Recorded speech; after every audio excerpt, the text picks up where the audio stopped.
Bismillahirrahmanirrahim. Assalamualaikum warahmatullahi wabarakatuh. Alhamdulillahi wa kafa. Wassalatu wassalamu ala rasulillahil mustafa wa ala alihi wa ashabihi wa man wafa. Asyhadu an la ilaha illallah wa asyhadu anna muhammadan abduhu wa rasuluhu alladzi la nabiyya ba'dah.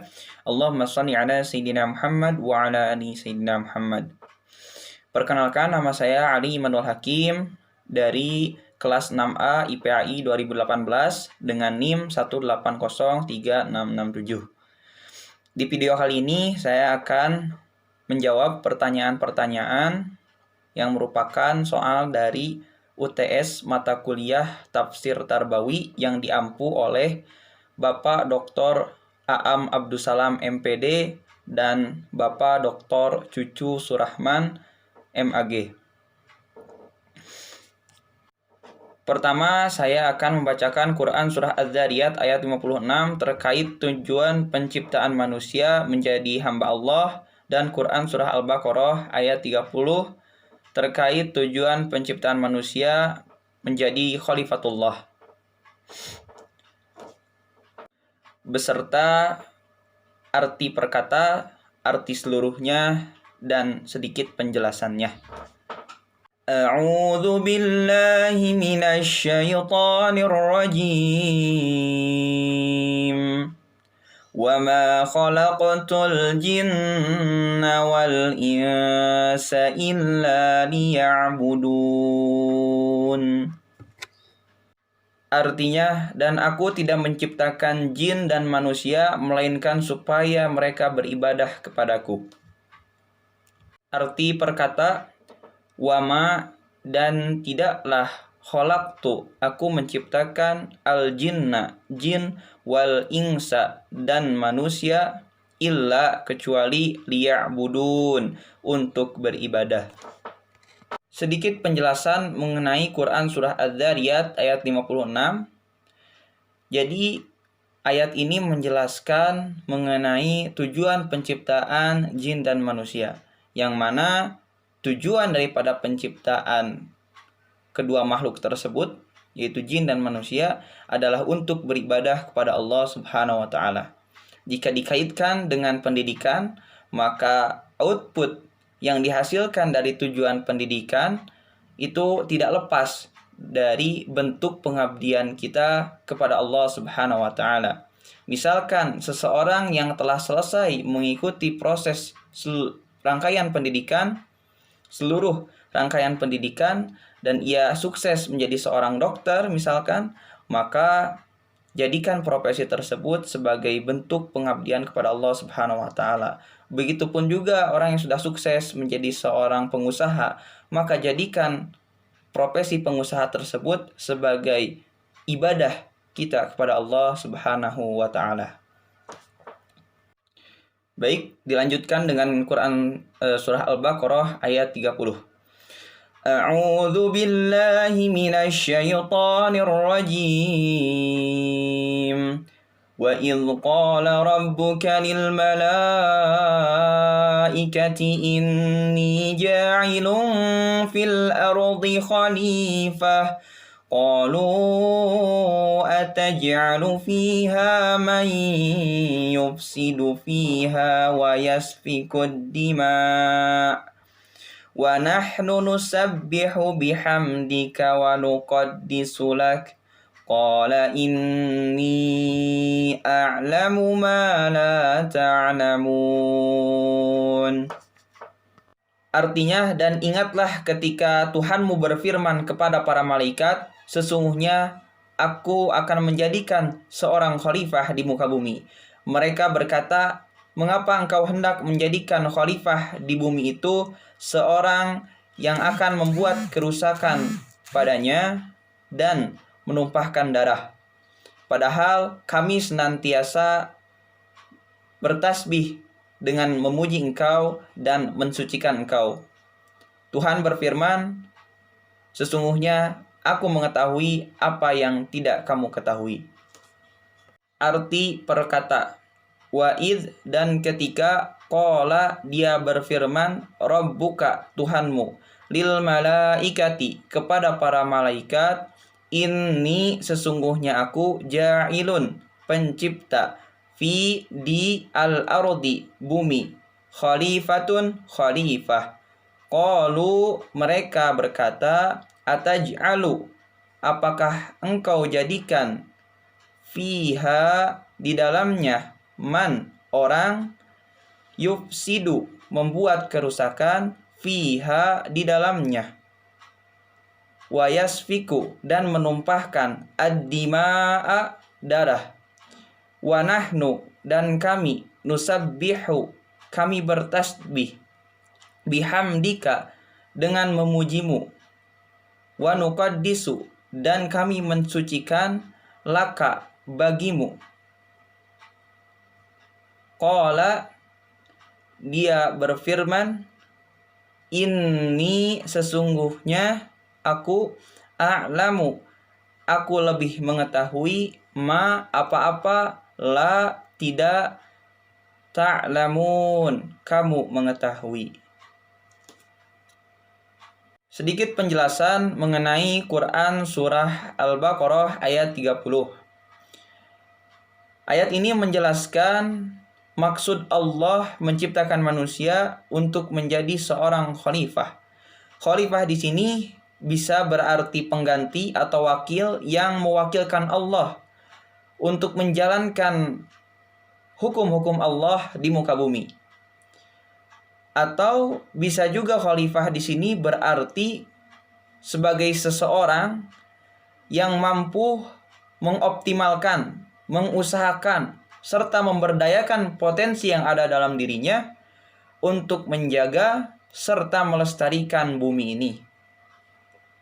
Jika dihubungkan dengan pendidikan, maka seharusnya siswa diarahkan agar mampu memberikan atau maksudnya agar mampu mengoptimalkan potensi dirinya sehingga ia mampu melestarikan bumi di dalam bidangnya masing-masing. Misalkan di bidang kedokteran, di bidang keamanan, bidang pendidikan, dan lain sebagainya. Yang pasti seorang manusia harus mampu memberdayakan potensinya untuk bisa melestarikan bumi ini di bidang apapun. Sehingga akan memberikan kesan bahwasannya Islam merupakan agama yang rahmatan lil alamin yang menjaga dan melestarikan bumi ini di berbagai bidang. Baik, lanjut ke nomor kedua, yakni penjelasan mengenai konsep tarbiyah, ta'lim, tazkiyah, dan juga ta'dib. Pertama, saya akan menjelaskan mengenai tarbiyah. Tarbiyah berasal dari kata bahasa Arab. Yang pertama berasal dari kata roba yarbu, yang artinya tumbuh atau bertambah. Yang kedua berasal dari kata robia atau yarba, robia yarba, yang artinya menjadi besar. Dan yang ketiga berasal dari kata roba yarubu, yang artinya membimbing ataupun memelihara. Nah, jadi secara istilah, tarbiyah ini merupakan proses menumbuhkan ataupun menanamkan potensi-potensi yang ada dalam peserta didik, baik itu potensi fisik, potensi spiritual, potensi akal, dan lain sebagainya, sehingga dapat tumbuh dan terbina dengan cara proses memelihara tadi ya, memelihara, membimbing dengan bimbingan yang sistematis dan terencana, sehingga potensi-potensi yang ada di peserta didik, yang terdapat di peserta didik, itu dapat tumbuh dan terbina dengan baik. Selanjutnya saya akan menjelaskan mengenai ta'lim. Ta'lim berasal dari kata allama yu'allimu, yang artinya mengajarkan. Dan masdarnya adalah ta'liman atau ta'lim, yang artinya pengajaran. Jadi dalam bahasa Indonesia, ta'lim ini merupakan pengajaran. Tadi saya sempat lupa di kata tarbiyah ya, di konsep tarbiyah, bahwasannya tarbiyah dalam bahasa Indonesia itu disebut dengan pendidikan. Nah, sedangkan ta'lim ini dalam bahasa Indonesia itu disebut dengan pengajaran. Nah, ta'lim ini menurut Atiyah Al-Abrasi bahwasannya ta'lim itu lebih khusus daripada tarbiyah. Jadi kalau tadi tarbiyah itu kan pendidikan, sedangkan ta'lim pengajaran. Nah, pengajaran itu lebih khusus daripada pendidikan.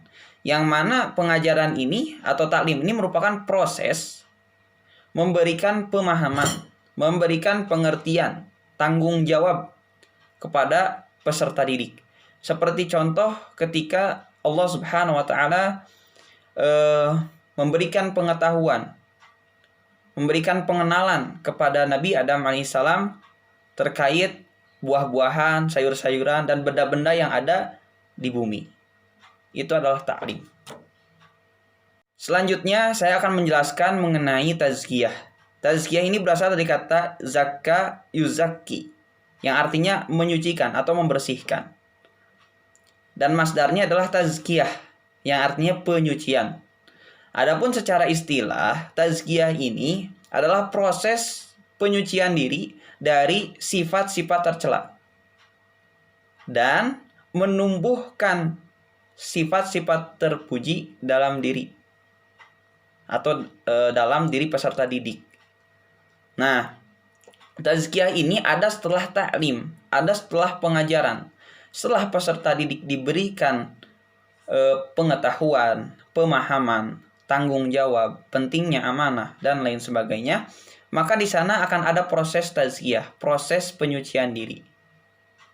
Ketika adanya proses penyucian diri, maka diharapkan peserta didik dapat menyucikan dirinya dan jiwanya itu menjadi bersih daripada sifat-sifat tercela dan tumbuhlah sifat-sifat terpuji. Dengan begitu, ilmu akan lebih mudah masuk ke dalam diri peserta didik.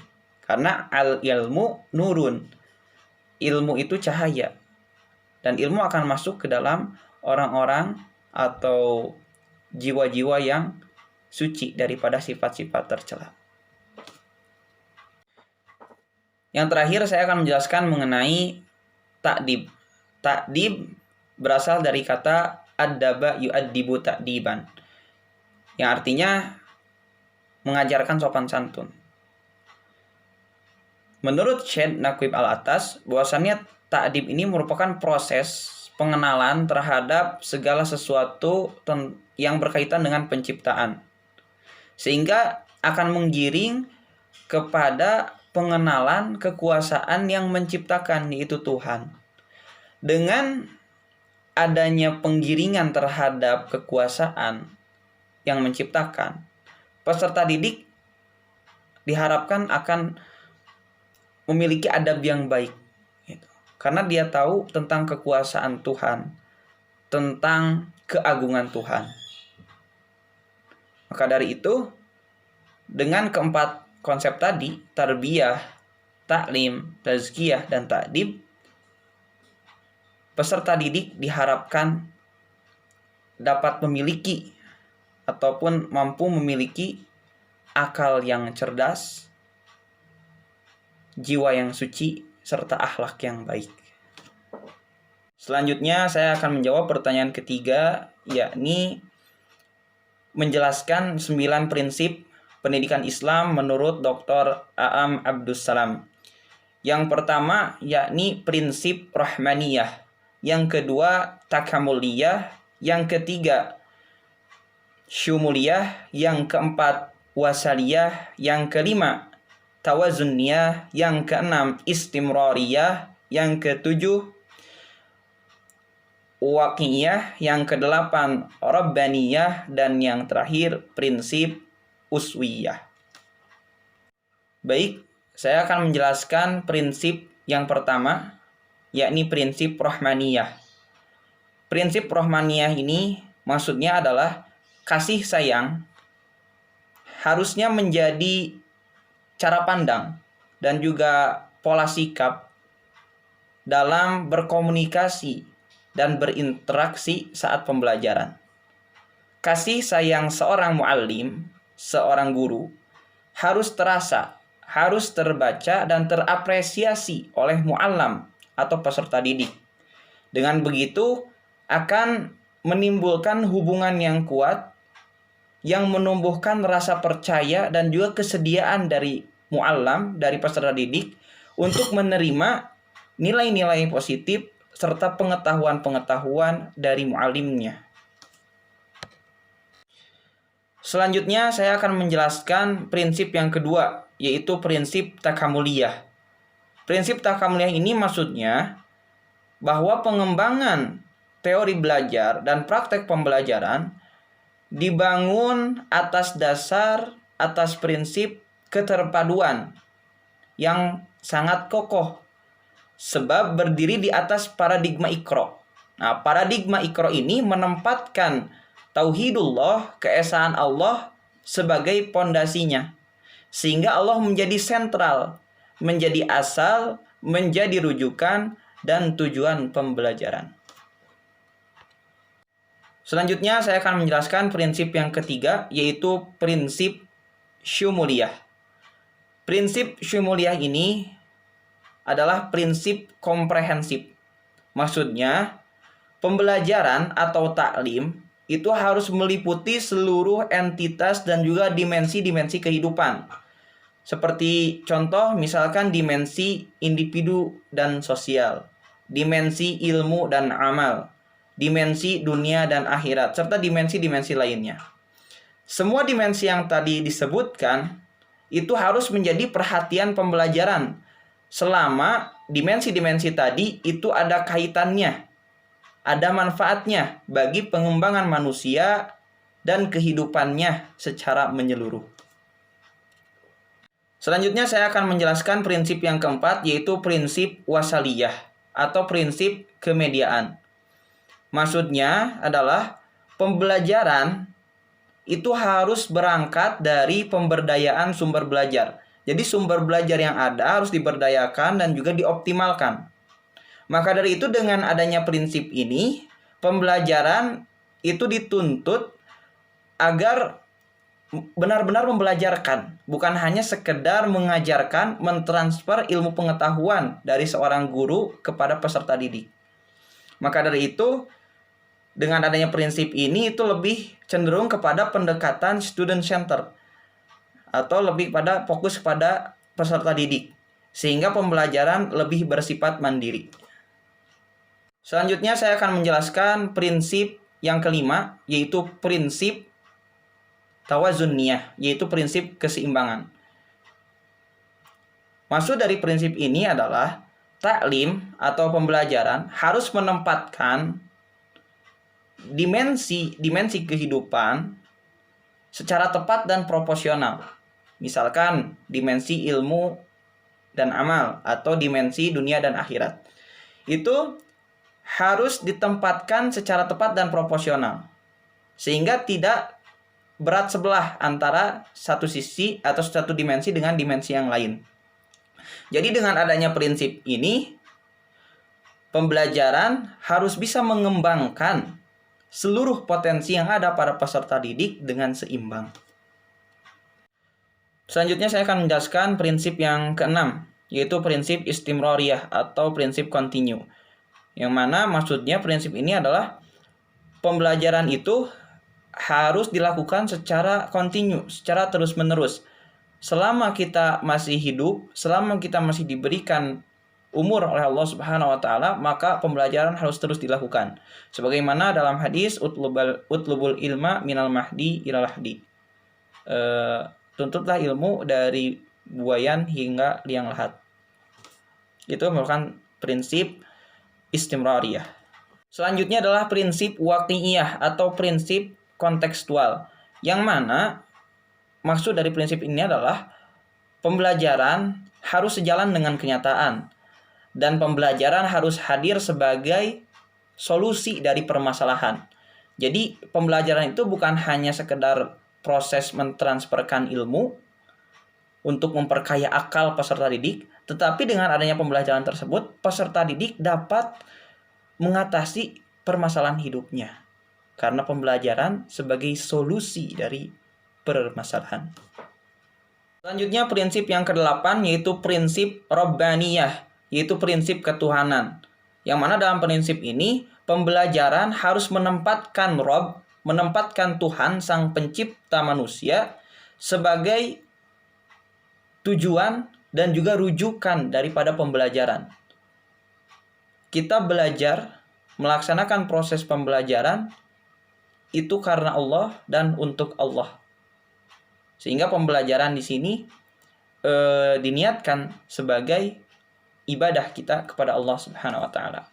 Selanjutnya, prinsip yang terakhir, prinsip yang kesembilan yaitu prinsip uswiyah. Maksud dari prinsip ini adalah bahwasannya dalam pembelajaran seorang guru atau seorang mu'alim itu menjadi teladan bagi mu'alamnya, bagi peserta didiknya. Sehingga mu'alim dituntut untuk menjadi seorang muslim yang baik. Karena dia akan dicontoh, akan diteladani oleh peserta didiknya. Dengan begitu, ketika seorang mu'alim itu memiliki keteladanan yang baik, memiliki akhlak yang baik, maka ketika diteladani oleh peserta didiknya, itu akan berdampak kepada peserta didik dengan dampak yang luar biasa. Yakni peserta didik memiliki akhlak yang baik, menjadi muslim yang baik karena teladan daripada muallimnya. Selanjutnya saya akan menjelaskan mengenai kandungan Quran surah Al-Alaq ayat 1 sampai 4 yang mana pernah dibahas di kajian tafsir Tarbawi. Yang pertama adalah Quran surah Al-Alaq ayat 1. Iqra bismi rabbikal ladzi khalaq. Bacalah dengan menyebut nama Tuhanmu. Ya, bacalah di sini ini tidak memiliki maf'ul bih, tidak ada objeknya. Sehingga bacalah di sini bisa memerintahkan kita untuk membaca Al-Qur'an atau membaca segala sesuatu yang berkaitan dengan kehidupan manusia. Bismi rabbikal ladzi khalaq, dengan menyebut nama Tuhanmu. Sehingga segala sesuatu yang akan kita lakukan, segala perbuatan itu harus diawali dengan membaca basmalah, membaca nama Tuhanmu, seperti itu.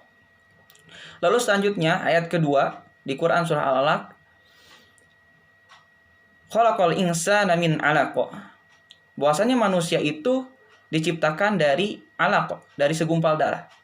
Segumpal darah itu bisa juga disebut dengan ad-dam. Nah, ad-damu ini diartikan dengan sesuatu yang tergantung atau memiliki sifat ketergantungan. Maka dari itu, karena khalaqal insana min 'alaq, manusia diciptakan dari alaq, segumpal darah yang memiliki sifat ketergantungan. Sehingga dengan tadi di ayat pertama, Iqra bismi rabbikal ladzi khalaq, itu manusia yang tadinya memiliki ketergantungan itu menjadi manusia yang mandiri. Ada kemandirian dalam kehidupannya. Lalu yang selanjutnya ayat ketiga, Iqra wa rabbukal akram. Iqra di sini sama seperti halnya dengan Iqra ayat pertama, yakni tidak ada maf'ul bihnya. Apakah Al-Quran atau kitab-kitab lain.